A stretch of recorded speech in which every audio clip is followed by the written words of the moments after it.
Jadi saya kembali dulu. Sejak formasi 2023. Nah, formasi 2023,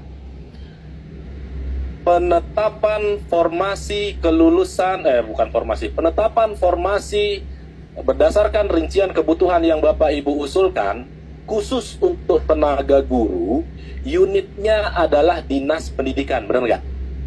Tidak spesifik kan?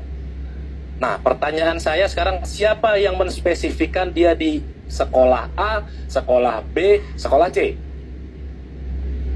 Dinas Pendidikan. Dinas Pendidikan yang mana? Kalau Provinsi NTT, SMA, SMK berarti Dinas Pendidikan Provinsi. Kalau SD, SMP di Rotendao berarti Dinas Pendidikan. Lalu? Itu Bapak izin. Izin Pak. Betul Pak. Jadi sedikit menyampaikan keluh kesah juga Bapak izin Pak. Karena seolah-olah begitu dia usul penetapan NIP ke kami, ke BPKN, seolah-olah kamilah itu yang punya kuasa menempatkan di A, B, C, D sekolahnya. Padahal bukan kami. Siapa itu? Dinas Pendidikan Pak, Bu, dengan aplikasinya RTG. Nah sekarang kenapa bisa terjadi permasalahan suaminya misalnya di istrinya di ya saya bukannya lempar-lemparan ini, bukan mau izin gitu Bapak Ibu. Jadi artinya seperti itu Bapak Ibu. Harusnya begitu sejak formasi 2023 ini sebenarnya sudah enak nih. Jadi teman-teman khususnya yang guru sudah silakan nih, karena yang paling mengerti kondisinya ya Bapak Ibu di instansi, Bapak Ibu di provinsi, Bapak Ibu di kabupaten kota yang paling tahu dibutuhkannya di mana. Berdasarkan di aplikasi RTG itu juga sudah ada dia kebutuhannya Pak ya, berdasarkan hitung-hitungannya rombel dan lain sebagainya. Ada hitung-hitungannya. Ada hitung-hitungannya. Oke, jadi bukan mohon izin, bukan kita ini ya, artinya disitulah titik permasalahannya. Lalu pertanyaannya sekarang, apakah bisa direlokasi?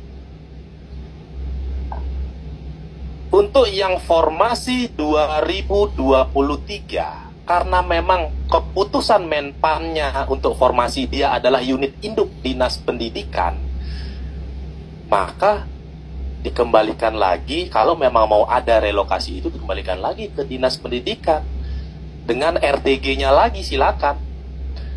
Tapi begitu Bapak Ibu di Dinas Pendidikan dengan BKD mungkin nanti berhitung lagi di mana yang sudah terisi formasinya tidak dapat diminta lagi gitu Pak, yang kami dapat infonya. Silakan, karena sekali lagi unitnya itu Dinas Pendidikan Pak. Jadi seolah-olah kembalikan dulu dia ke unit induknya di Dinas Pendidikan, baru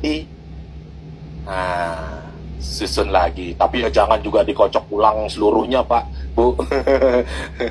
Yang memang dibutuhkan, betul. Dan akan menjawab juga tadi terkait dengan kenapa dia ditaruh di sana sampai dia kekurangan jam mengajar gitu Pak. Saya nggak habis pikir, karena harusnya dia nggak sampai kekurangan jam mengajar, karena Bapak Ibu waktu menyusun itu kan membutuhkan kan guru itu kan. Kalau memang membutuhkan, kenapa bisa begitu terisi, kenapa bisa jadi berlebih gitu. Harusnya nggak mungkin seperti itu, tapi terjadi ini Pak. Berarti ada sesuatu pada saat di RTG-nya itu mungkin, kita nggak tahu. Nah itulah relokasi itu dimungkinkan juga untuk dalam kaitannya itu Pak, untuk supaya tidak sampai kekurangan jam mengajar gitu. Tidak sampai jam mengajar, tapi catatannya hanya untuk guru, itu pun yang formasi 2023 sampai ini, formasi 2023 dan formasi 2024. Karena formasi 2000 kalau P3K guru itu sejak 2021 ya kalau saya nggak salah, 2021 dan 2022 itu tidak bisa. Karena apa? Pengumumannya atau penetapannya formasi dari Menpan dia sudah spesifik Bapak Ibu. Coba Bapak Ibu cek. Jabatan guru ahli pertama atau guru mata pelajaran matematika atau guru kelas di unitnya itu udah langsung spesifik Pak. SD 01 apa, SD 2. Nah kalau itu harus, kalau memang Bapak Ibu mau pindahkan, ya silakan, itu kembali lagi bersurat atau meminta persetujuan dari yang memang mengeluarkan formasi Pak, yang menetapkan jadi Menpan. Itu silakan. Nah, sepanjang memang Menpan memberikan atau mengizinkan untuk merubah itu, ya kami secara teknis di BKN mungkin akan mengikuti itu gitu Pak.